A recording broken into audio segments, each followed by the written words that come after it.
When I go into a Facebook group and we look at the questions around how do I grow my show? How do I grow this thing that I love, my podcast? I see people pile on and I see people answering the questions to the best of their ability. But that question about how do I grow my show seems a little open-ended, and I think for the most part, very hard to define because we're talking about many different things from the person asking the question and in good spirit trying to answer it to the best of our ability. We sometimes miss the conversation that's really happening around our podcast and how we can grow this thing that we love, our show, our community, share our guests' interviews, and do all of that to help us, our podcast, be better than it ever was. And it's something that we're always kind of wrestling with. I'm here in Canada and I love podcasting. I love meeting great people and having them on my show and building a relationship and community around them. And when I talk to podcasters around growing their show, when they ask me that question, I come back with this simple question back to them. When you say you want to grow your show, what does that mean? Grow it in what way? Grow it in the number of people who listen to the show and watch your show? Or is it growing the depth of the connection that you have with your audience? I'm talking today about beyond the empty seats and embracing your podcast family as a podcaster. Three key things I want to talk about. I'm going to share a quote with you today around an apple that I think is really going to help you refocus and ask better questions about how to grow your show based on a simple quote around an apple. I'm going to give you an example in the story from my podcast where I reached out through the show and highlighted a guest and what they did in response. And then I really want to kind of dive deeply into the audience versus community aspect of podcasting. I'm glad you're here with me for this. So let's jump in. My name is Dave. I'm in Ontario, Canada, and podcasting for me is probably the best thing that I've ever stumbled into. And I love that not only did I find podcasting, podcasting found me. And in that beautiful connection between wanting to have a show and knowing that there's a show that wants me to be the host of it, it's a great relationship. And the people I've met through podcasting have changed my life, have really reorganized what's important for me.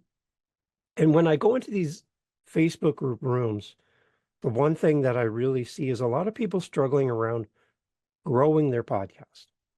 And like I mentioned at the beginning, growing your podcast can mean anything from getting more listeners to, having more interactions and more engagement with your audience. It could be having your listeners listen to more of your episodes. It could be how you onboard a new listener when you have hundreds of episodes in your back catalog. It could be how to start your show from the beginning with no listeners and how to grow this thing that you love. We want everyone to fall in love with our show. We wouldn't make it if we didn't want people to listen to it. We want people to hear great stories. We want people to connect with us. And we want to see this beautiful thing called podcasting grow, not just for us, but for the industry. We want more and more new listeners coming to podcasting every day. We want this thing to grow. And with all these great tools and resources out there to help us find guests and to be connected with great, inspiring stories, it's amazing how we can grow this little thing into something spectacular. There's a quote that I found, and I love it, and I use it quite often. And if you've been beside me in conversation, or you've been on my screen as a guest, or we've interacted to some degree, you and I have probably discussed this quote. It's all around an apple seed. Now, there's nothing spectacular about an apple seed. It's quite unassuming. But the quote basically goes, you can count the number of seeds in an apple, but you can't count the number of apples in a seed. Now, what does this mean? You can cut open an apple and you can pick out all of the seeds and put them on the table in front of you and you can add them up. But take any one of those single seeds from that apple and tell me how many apples are going to be produced from that one seed? You can't. The potential for apples from one seed is unlimited over the lifetime of that seed. As it turns into a tree and produces fruit, you can't count that number. And what I find when I have people in my world asking about, Dave, how do I grow my show? How do I grow my audience? I refer them back to the apple seed quote. You can count the number of seeds in an apple, but you can't count the number of apples in a seed. When somebody says to me, Dave, I only have a handful of listeners, and I feel like I'm failing at podcasting because I want this thing to grow. I want more people to be a part of my show. But I get so distraught when I see 5 listens, 10 listens. And then I go into these Facebook groups and people have hundreds and thousands of listeners, and they seem to be just doing so well. And I humbly go back to my statistics and analytics and go, well, maybe I'm not cut out for this. Maybe I'm not good enough to be a podcaster because my audience numbers are so low. And it's such a struggle to get people to listen to the show and follow the show. And I want to grow it, but it's just not happening. So maybe podcasting isn't for me. In that moment, my response to those questions around growing your show comes back to that apple seed. Pick up that seed, the unlimited potential. Now, you look at your stats and you see I have 1 listen on my last episode. And you're thinking, wow, 1 person listened to this podcast episode. Now, can we just pause for a second and go, well, what if that 1 person who listened to that specific episode, there was something in there that they heard from you, or your guest, or in the conversation, in your show, something clicked for them where after listening or watching your podcast, they went home and treated their partner better. They went home and they decided that they were on the wrong path as they were parenting, and they made a switch, and now their kids benefit from a new perspective that came from your show, from your conversation, from your guest on your show. They are now seeing life differently, and they're going to take that knowledge home with them. And that family benefits far beyond a listen of your show. That 1 listen could represent a life change that would not have happened if you had not done your show. That 1 seed could change the total trajectory of somebody's life. I talked to one gentleman, Mike, who was in a really bad place. And thankfully, he wasn't successful, but he tried to leave this place and leave this world. It didn't work. He came out to his truck the next day, and instead of the radio came on, a podcast came on. And in that moment, he found his space in life. That podcaster recorded that episode months ago, had no concept of Mike in his pickup truck listening to that show, but created the episode that Mike would listen to in the future. And that episode was the exact thing Mike needed to hear in that moment. And it changed his life. And now he changes lives because of what happened to him. And I'm telling you that as a podcaster, we get so caught up in how many people listen to our show and if we're a success or not based on how many numbers we have represented by listeners, that I get a little sad when people tell me they're not successful as a podcaster because they don't have a massive audience. I'm not in the top 100, so I can't be a success. I see a lot of great podcasters who create for a very tiny audience, but a highly engaged audience. And in that engagement, there's some real transformative things happening in the background that the podcaster may never get vision to because it's just not something we can measure. I want you to imagine going to speak at a conference. You're invited as the guest speaker.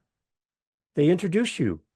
And you walk up to the stage, you walk up to the podium, and you adjust the mic to the height of how tall you are. And you look out over what you expect to see as a packed room, every chair filled, people longing and excited to hear what you have to present in this meeting and in this talk.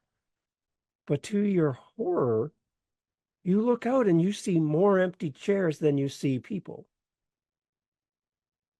A room that you anticipated to be full and overflowing with excitement and just energy is sapped from you in that moment because you see that there are more empty chairs than there are people, and you're thinking, oh, I'm so sorry, everyone. I was expecting more people, so I don't want to waste your time. There's probably better uh, events and there's better talks happening right now that maybe you should go to, because I was expecting like 20 people, 50 people, 100 people, and there's only 5 people here.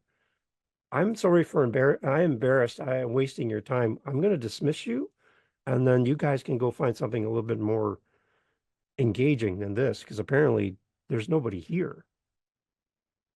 Imagine what that means to the audience to hear there's nobody here and they're sitting there eager to connect with you because they're here for you and your topic. What does that mean to dismiss them? I had an audience encounter with one of my listeners on one of my podcasts, and what I was noticing in my analytics was I had a new listener in Germany, and they didn't listen to every episode, only the more recent ones, and they listened to 5 in a row. I'm taking a guess because there's only one listener in that specific city in Germany. So what I did at the beginning of my next episode is I just said, welcome to the show, and glad to have you listening to the show. I just want to mention there's a listener in this city in Germany. I see you in my stats and I see you're a new listener. I just want to say hi, and I would love to connect with you. Thank you for listening to the show. And then we went right in, just started talking. And at the end of that episode, I also came back and said, and again, just to that listener in Germany, I just want to say thank you for listening to the last 5 episodes. That's so kind of you. I would love to hear your voice and to connect with you. So thanks for listening. Now, I do that on all my different podcasts. I have many different shows I host. And all of a sudden, I got this email. It came through my SpeakPipe link that someone left me a voice message. And I was excited. I go to that email and I press play. And what I hear is this smiling voice gleefully responding to a request to leave a message. And who is it? His name is Simit. And Simit is where? In that city, in Germany. And he chuckles in his response as he says, Dave, hi, my name is Simit. I live in that city in Germany. And yes, I've been listening to your show. And what a joyful experience to hear you call me out on your podcast. I just want to say thank you for your show. It's inspiring to start my show. And I just wanted to say thank you. You can count the number of seeds in an apple, but you can't count the number of apples in a seed. I think that we as podcasters need to stop fixating on who's not listening to our show and start hyper-focusing on who is. To prioritize the accessibility of our show, to be available to everyone, everywhere at all times, no matter what platform they choose, to foster meaningful interactions with the people who do come to our show, whether it be 5 people or 500, but to foster meaningful interactions and to deliver exceptional value to those that decide to press play on our episodes.